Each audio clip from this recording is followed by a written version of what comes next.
Hello friends, welcome to my YouTube channel Nutri-Fit. ഞാൻ ശരത്, കോഴിക്കോട് സ്വദേശിയാണ്.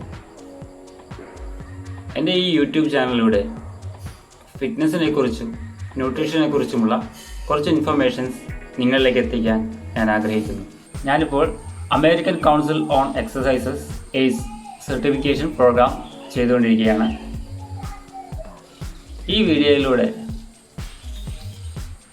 നമുക്ക് നമ്മുടെ ശരീരത്തിൻ്റെ ഫിറ്റ്നസ് ഇമ്പ്രൂവ് ചെയ്യാനുള്ള ചില പോയിൻറ്റ്സ് നോക്കാം. നമ്പർ 1, ആവശ്യത്തിന് വെള്ളം കുടിക്കുക. പറ്റുമെങ്കിൽ ഓരോ ദിവസവും സ്റ്റാർട്ട് ചെയ്യുന്നത് ഒരു ഗ്ലാസ് വെള്ളം കുടിച്ചുകൊണ്ടായിരിക്കും. അതുപോലെ തന്നെ ഇമ്പോർട്ടൻസ് ആണ് ഭക്ഷണവും. ധാരാളം പ്രോട്ടീൻ കണ്ടന്റുള്ള ഭക്ഷണങ്ങൾ കഴിക്കാൻ ശ്രമിക്കുക. വറുത്തതും മസാല അധികവുമായിട്ടുള്ള ഭക്ഷണ രീതികൾ ഒഴിവാക്കാൻ അല്ലെങ്കിൽ ഉപയോഗം കുറയ്ക്കാൻ ശ്രമിക്കുക. ഒരാഴ്ചയിൽ മിനിമം 150 മിനിറ്റെങ്കിലും മോഡറേറ്റ് ലെവൽ ഇൻറ്റൻസിറ്റിയിൽ ഫിസിക്കൽ ആക്ടിവിറ്റീസിൽ എൻഗേജ് ചെയ്യാൻ ശ്രമിക്കുക.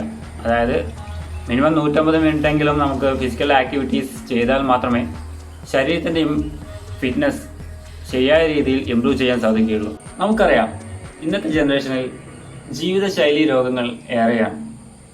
നമ്മുടെ ശരീരത്തിൻ്റെ ഫിറ്റ്നസ് ലെവൽ ഇമ്പ്രൂവ് ചെയ്യുന്നതിലൂടെ ഒരു പരിധിവരെ നമുക്കത് മറികടക്കാവുന്നതാണ്. എല്ലാവരും കേട്ട ഒരു കാര്യമുണ്ട്: ആരോഗ്യമുള്ള ശരീരത്തിലെ ആരോഗ്യമുള്ള മനസ്സുണ്ടാവുകയുള്ളൂ. അപ്പോൾ ഒരു ഹെൽത്തി മൈൻഡ് സെറ്റ് ചെയ്യാൻ നമുക്കൊരു ഹെൽത്തി ബോഡിയുടെ ആവശ്യകതയുണ്ട്. അതുകൊണ്ട് തന്നെ ശരീരത്തിൻ്റെ ഫിറ്റ്നസ് ഇമ്പ്രൂവ് ചെയ്യേണ്ടത് നമ്മുടെ ആവശ്യമാണ്.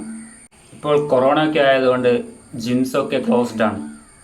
പക്ഷേ ജിമ്മിലൊന്നും പോവാതെ തന്നെ നമുക്ക് ചെയ്യാൻ പറ്റുന്ന കുറച്ച് വ്യായാമങ്ങളുണ്ടല്ലോ. ഒന്നുകിൽ ഒരു നടത്തമാവാം, അല്ലെങ്കിൽ കുറച്ച് സ്വിമ്മിങ് ആവാം, അല്ലെങ്കിൽ ജോഗിങ് ആവാം. ഇങ്ങനെ പല വ്യായാമ മുറകളുണ്ട് നമുക്ക് ചെയ്യാൻ പറ്റുന്നത്. ദിവസം ഒരു 15 മുതൽ 20 മിനിറ്റ് വരെയെങ്കിലും നമ്മൾ വ്യായാമങ്ങൾ ചെയ്യാൻ മാറ്റിവെക്കേണ്ടതാണ്. ഏതൊരു കാര്യം ചെയ്യാൻ ഇറങ്ങുമ്പോഴും നമ്മൾ ഗോൾ സെറ്റ് ചെയ്യേണ്ടതാണ്. അല്ലെങ്കിൽ നമുക്ക് തന്നെ ഒരു മടുപ്പ് തോന്നും. ആ ഗോൾ ഒരു സ്മാർട്ട് ഗോൾ ആയിരിക്കണം. S for specific, M for measurable, A for attainable, R for realistic, T for time bounded. ഒരു സ്പെസിഫിക് ഗോൾ ആയിരിക്കണം അത്. അതായത് ഒരു സ്പെസിഫിക് ലക്ഷ്യം ഉണ്ടായിരിക്കണം. നമ്മളിപ്പോൾ ഒരു വലിയ ഗോൾ സെറ്റ് ചെയ്യുമ്പോഴും അതിലേക്ക് എത്തിച്ചേരാൻ നമ്മൾ ചെറിയ ചെറിയ ഗോൾ സെറ്റ് ചെയ്താലേ അതിലേക്ക് നമുക്ക് എളുപ്പം എത്തിച്ചേരാൻ പറ്റുമായിരുന്നു. M for measurable, അത് മെഷർ ചെയ്യാൻ പറ്റിയ ഗോളായിരിക്കണം. A for attainable, നമുക്കത് അച്ചീവ് ചെയ്യാൻ പറ്റിയ ഗോളായിരുന്നു. നമുക്കൊരു ഇമാജിനറി പോയിന്റ് അങ്ങനത്തെ ഗോളൊന്നും സെറ്റ് ചെയ്തിട്ട് കാര്യമില്ല. R for റിയലിസ്റ്റിക് ആയിരിക്കണം, ഇമാജിനറി ആവാൻ പാടില്ല. T for time bounded, time limit set ചെയ്യണം. ഇന്ന സമയത്തിനുള്ളിൽ നമ്മൾ ഇന്ന കാര്യം ചെയ്തിരിക്കും. അങ്ങനെ ടൈം സെറ്റ് ചെയ്താൽ മാത്രമേ നമുക്ക് നമ്മുടെ ഗോൾ അച്ചീവ് ചെയ്യാൻ സാധിക്കുകയുള്ളൂ. ആ ഗോൾ നമ്മൾ ഒരു നോട്ട്ബുക്കിലോ അല്ലെങ്കിൽ എന്നും നമ്മൾ കാണുന്ന സ്ഥലത്തോ എഴുതി വയ്ക്കുക. എന്നും കാലത്ത് എഴുന്നേറ്റ് നമ്മൾ എഴുതി വെച്ച പോയിന്റ്സിലേക്ക് നോക്കുക. അപ്പോൾ നമ്മുടെ മൈൻഡ് ഓട്ടോമാറ്റിക്കായിട്ട് സെറ്റാവും. നമുക്ക് ആ ഗോൾ ഇന്ന സമയത്തിനുള്ളിൽ അച്ചീവ് ചെയ്യണം.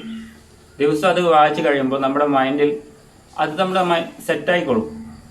പിന്നെ നമുക്ക് വ്യായാമങ്ങൾ ചെയ്യാൻ യാതൊരു മടുപ്പും തോന്നുകയില്ല.